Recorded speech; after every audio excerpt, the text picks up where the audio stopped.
بسم اللہ الرحمن الرحیم۔ حضرت امام حسن علیہ السلام اگرچہ صلح کے بعد مدینہ میں گوشہ نشین ہو گئے تھے، لیکن امیر معاویہ آپ ہی کی جدوجہد میں رہے۔ امیر معاویہ نے بار بار یہ کوشش کی کہ کسی طرح امام حسن علیہ السلام اس دارائے فانی سے روانہ ہو جائیں، اور اس سے امیر معاویہ کا مقصد یہ تھا کہ کسی بھی طرح اپنے بیٹے یزید لعین کے خلافت کے لیے زمین ہموار کریں۔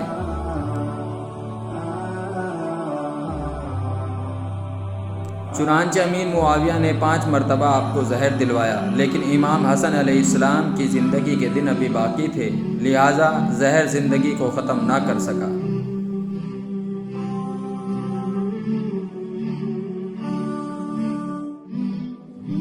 بالآخر ملک روم سے ایک زبردست قسم کا زہر منگوایا، محمد بن اشعث یا مروان بن حکم کے ذریعے سے۔ جعدہ بنت اشعث کے پاس امیر معاویہ نے بھیجا اور کہلوا دیا کہ جب امام حسن علیہ السلام شہید ہو جائیں گے تب ہم تجھے 1,00,000 درہم دیں گے اور تیرا نکاح اپنے بیٹے یزید لعین کے ساتھ کر دیں گے۔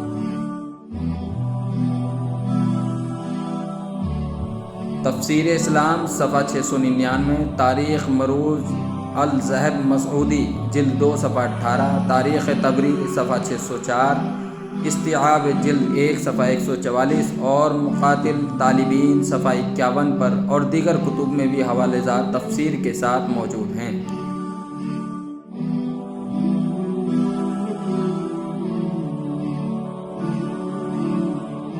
امام حسن علیہ السلام کو اطلاع ملی کہ بصرہ شہر میں رہنے والے محبان علی میں سے 38 آدمیوں کو ہلاک کر دیا گیا ہے۔ امام حسن علیہ السلام اس خبر سے متاثر ہو کر بصرہ شہر کے لیے روانہ ہوئے۔ آپ کے ساتھ حضرت عبداللہ ابن عباس علیہ السلام بھی تھے۔ راستے میں بامقام موصل جناب سعد موصلی جو جناب مختار بن ابی عبیدہ ثقفی کے چچا تھے کہ یہاں قیام فرمایا۔ اس کے بعد وہاں سے روانہ ہو کر دمشق سے واپسی پر جب آپ موصل دوبارہ پہنچے تو دوسرے شخص کے یہاں مقیم ہوئے، اور وہ شخص امیر معاویہ کے فریب میں آ چکا تھا اور مال و دولت کی وجہ سے امام حسن علیہ السلام کو زہر دینے کا وعدہ کر چکا تھا۔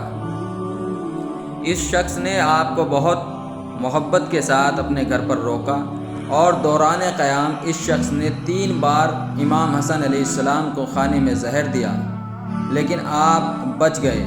امام حسن علیہ السلام کے محفوظ رہ جانے سے اس شخص نے امیر معاویہ کو خط لکھا کہ 3 بار زہر دے چکا ہوں مگر امام حسن علیہ السلام ہلاک نہیں ہوئے۔ اس کے بعد امام حسن علیہ السلام واپس مدینہ تشریف لے آئے۔ مدینہ میں اس وقت مروان بن حکم گورنر تھا۔ اسے امیر معاویہ کا حکم تھا کہ جس صورت میں ہو امام حسن علیہ السلام کو ہلاک کر دے۔ مروان بن حکم نے ایک رومی شخص کو طلب کیا اور اس سے کہا کہ تو جعدہ بنت اشعث کے پاس جا کر میرا یہ پیغام پہنچا دے کہ اگر تو امام حسن کو کسی صورت سے ہلاک کر دے گی تو امیر معاویہ تجھے 1,00,000 درہم دیں گے اور اپنے بیٹے یزید لعین سے تیرا نکاح کر دیں گے، اور ساتھ ہی 100 دینار نقد بھیج دیے۔ رومی شخص نے حکم کی تعمیل کی اور جعدہ کے پاس جا کر اس سے وعدہ لے لیا۔ امام حسن علیہ السلام اس وقت گھر پر نہ تھے، لہٰذا جعدہ بنت اشعث زہر دینے کے لیے راضی ہو گئی۔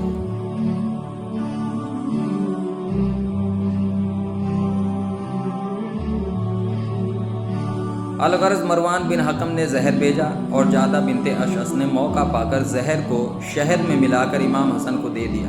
امام حسن اسے کھاتے ہی بیمار ہو گئے اور فوراً روضہ رسول علیہ السلام پر جا کر صحت یاب ہوئے۔ زہر تو آپ نے کھا لیا لیکن جعدہ سے دوری اختیار کر لی۔ آپ کو شک ہوا جس کی وجہ سے آپ نے جعدہ کے ہاتھ کا کھانا پینا چھوڑ دیا اور یہ معمول بنا لیا کہ حضرت قاسم کی والدہ امام حسین علیہ السلام کے گھر سے کھانا منگوا کر کھانے لگے۔ تھوڑے وقت کے بعد آپ جعدہ بنت اشعث کے گھر تشریف لے گئے۔ جعدہ نے کہا حضرت حوالی مدینہ سے بہت عمدہ چھوارے آئے ہیں، حکم ہو تو حاضر کروں۔ آپ چونکہ خرمے یعنی چھوارے کو بہت پسند کرتے تھے، ارشاد فرمایا لے آؤ۔ جعدہ زہر آلودہ خرمے لے آئی اور پہچانے ہوئے چھوارے چھوڑ کر خود ساتھ کھانے لگی۔ امام نے ایک طرف سے کھانا شروع کیا اور وہ خرمے کھا گئے جن میں زہر تھا۔ اس کے بعد امام حسین علیہ السلام کے گھر تشریف لائے اور ساری رات تڑپ تڑپ کر بسر کی۔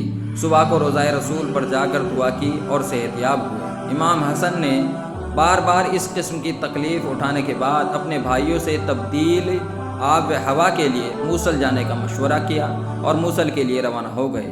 امام حسن کے ساتھ کچھ ہمراہی بھی تھے۔ ابھی موصل میں آپ کو چند ہی دن ہوئے تھے کہ شام سے ایک نابینا بھیج دیا گیا اور اس سے ایک ایسا عصا دیا گیا کہ جس کے نیچے زہر میں پیوست لوہا لگا ہوا تھا۔ اس نابینا نے موقع پا کر امام حسن کے پیر مبارک میں اپنے عصے کی نوک چبھا دی۔ زہر مولا حسن کے جسم میں دوڑ کر گیا اور آپ بیمار ہو گئے۔ طبیب علاج کے لیے بلایا گیا اور اس نے علاج شروع کیا۔ نابینا زخم لگا کر فرار ہو چکا تھا۔ کچھ دنوں کے بعد جب وہ شام کی طرف روانہ ہوا تو جناب عباس علمدار نے اس نابینا سے اس کا عصا چھین کر اس کے سر پر اتنی زور سے مارا کہ سر پھٹ گیا اور وہ نابینا وہیں واصل جہنم ہو گیا۔ چند دنوں کے بعد حضرت امام حسن علیہ السلام صحت یاب ہوئے اور واپس مدینہ تشریف لے آئے۔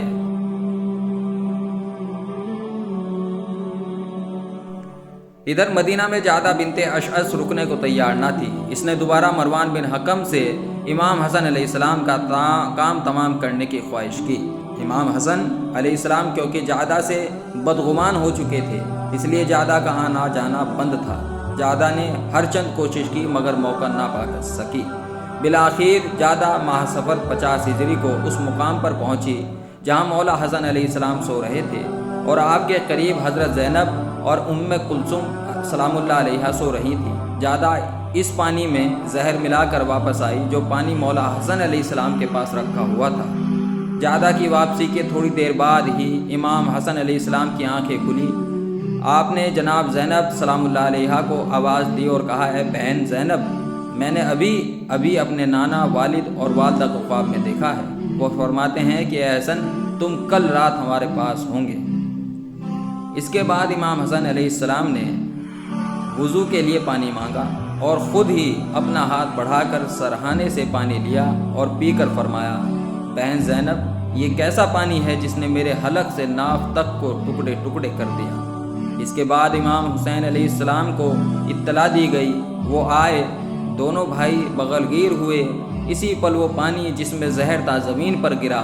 راوی کا بیان ہے کہ جس زمین پر پانی گرا تھا وہ ابلنے لگی تھی۔ الغرض تھوڑی دیر بعد امام حسن کو خون کی قح آنے لگی اور آپ کے جگر کے 70 ٹکڑے تشت میں آ گئے۔ آپ زمین پر تڑپنے لگے۔ جب دن چڑھا تو آپ نے امام حسین علیہ السلام سے پوچھا، میرے چہرے کا رنگ کیسا؟ کہا، سبز ہے۔ امام حسن نے فرمایا کہ حدیث معراج کا یہی معنی ہے۔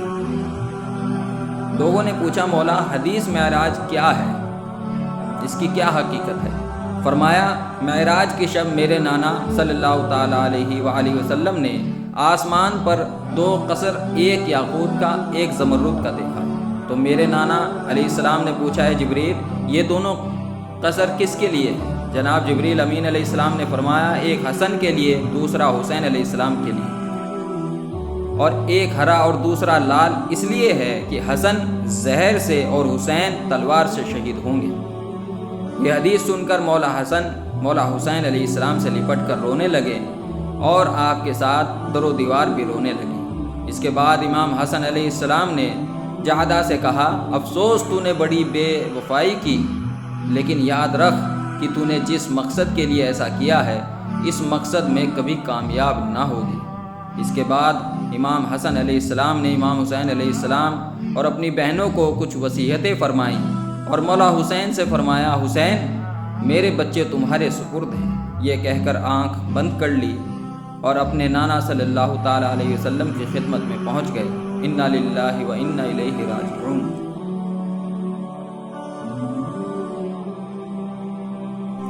امام حسن علیہ السلام کی شہادت کے فوراً بعد جعدہ بنت اشعث 2 عورتوں اور ایک مرد کے ساتھ گورنر مروان بن حکم کے حکم سے امیر معاویہ کے پاس شام پہنچی۔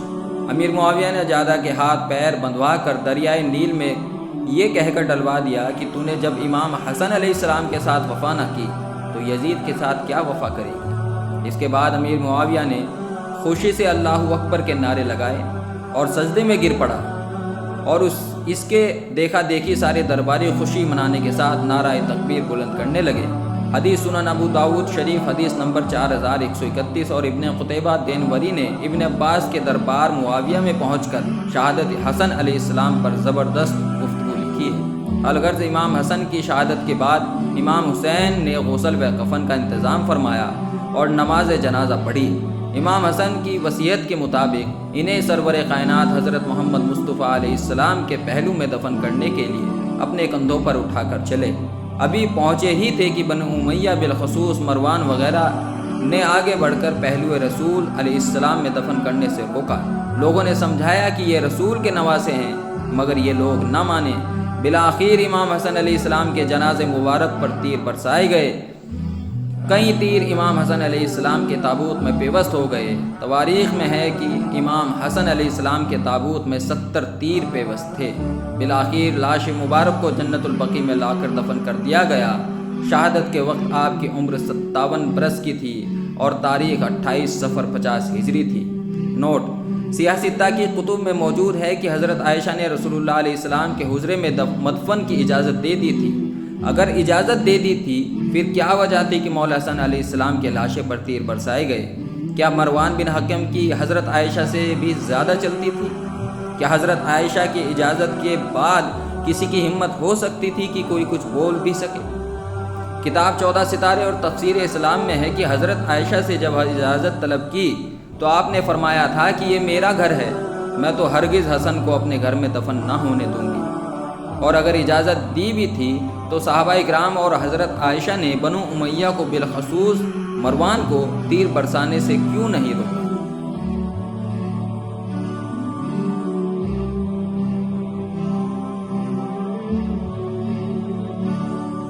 امام حسن علیہ السلام کے ازواج و اولادیں۔ حضرت امام حسن علیہ السلام نے مختلف اوقات میں 9 بیویاں کیں۔ آپ کی اولاد میں 8 بیٹے اور 7 بیٹیاں تھیں۔ یہی تعداد ارشاد مفید صفحہ 208 پر اور نور الابصار صفحہ 112 میں ہے۔ علامہ شافعی اپنی کتاب مطالب الصعول کے صفحہ 239 پر لکھتے ہیں کہ حضرت امام حسن علیہ السلام کی نسل مبارک حضرت زید شہید اور حضرت حسن مثنیٰ علیہ السلام سے چلی ہے۔ آپ کے 3 فرزند حضرت عبداللہ علیہ السلام، حضرت قاسم علیہ السلام اور حضرت عمرو علیہ السلام کربلا میں شہید ہوئے ہیں۔ جناب حسن مثنیٰ علیہ السلام نہایت فاضل، متقی اور صدقات امیر المؤمنین کے متولی تھے، اور آپ کی شادی امام حسین علیہ السلام کی بیٹی جناب فاطمہ سلام اللہ علیہا سے ہوئی تھی۔ حضرت حسن مثنیٰ علیہ السلام کو خلیفہ سلیمان بن عبد الملک نے 97 ہجری میں زہر دے دیا تھا، جس کی وجہ سے آپ نے 53 سال کی عمر میں انتقال فرمایا۔ لائک اینڈ سبسکرائب شان اہل بیت علیہ السلام۔